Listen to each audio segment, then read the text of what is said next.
कहते हैं ब्रह्मा, विष्णु और महेश, सृष्टि का आरंभ, उसका पालन और अंत सब कुछ इन तीनों के हाथों में है। लेकिन क्या आपने कभी सोचा है इन तीनों में सबसे श्रेष्ठ कौन है? कौन है वो देवता जो सबसे अधिक शक्तिशाली, सर्वश्रेष्ठ और सर्वोपरि है?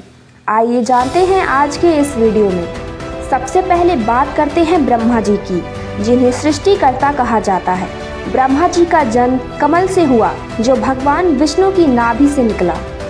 उन्होंने वेदों का ज्ञान पाया और सृष्टि की रचना की। 4 मुखों से उन्होंने 4 वेदों की उत्पत्ति की और उनके वाहन है हंस। लेकिन क्या आपने कभी सोचा है ब्रह्मा जी की पूजा क्यों नहीं होती? शिव पुराण के अनुसार ब्रह्मा जी ने कभी झूठ बोला था और अभिमान किया था, जिसके कारण शिव जी ने उन्हें श्राप दिया कि उनकी पूजा पृथ्वी लोक में नहीं होगी। अब आते हैं भगवान विष्णु पर, सृष्टि के पालनकर्ता। जब भी पृथ्वी पर अधर्म बढ़ा, विष्णु ने अवतार लेकर संतुलन स्थापित किया।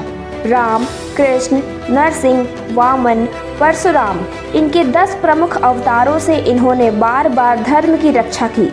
विष्णु जी क्षीर सागर में शेषनाग पर शयन करते हैं और माता लक्ष्मी उनके चरणों में विराजती हैं। उनकी पूजा भारत भर में होती है, विशेष रूप से वैष्णो देवी, तिरुपति बालाजी, जगन्नाथपुरी जैसे स्थानों पर।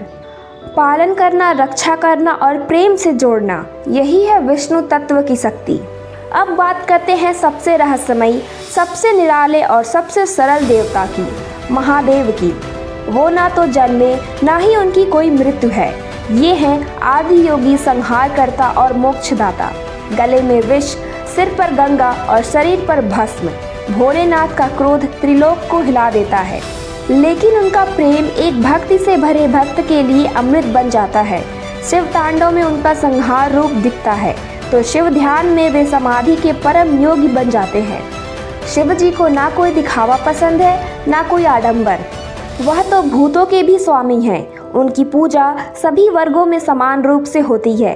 कैलाशपति शिव को देवों और असुरों दोनों ने समान श्रद्धा से पूजा है।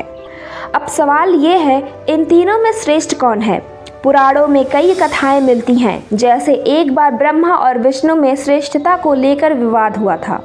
दोनों भगवान शिवलिंग के अंत और आरंभ को ढूंढने निकल पड़े। विष्णु जी ने अपनी हार स्वीकार की, लेकिन ब्रह्मा जी ने झूठ बोल दिया। तब शिव जी प्रकट हुए और दोनों को पाठ पढ़ाया। इससे यह स्पष्ट हुआ कि महादेव त्रिदेवों से भी ऊपर हैं। लेकिन विष्णु पुराण में विष्णु को सर्वश्रेष्ठ बताया गया है।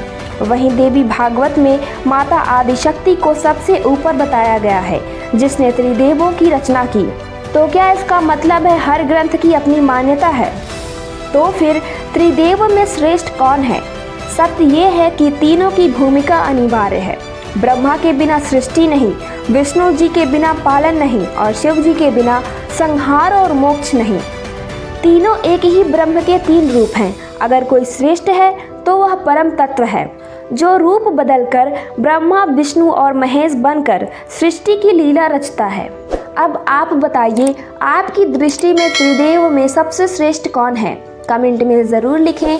अगर वीडियो आपको पसंद आई हो तो इसे शेयर करें और हमारे चैनल को सब्सक्राइब करना ना भूलें।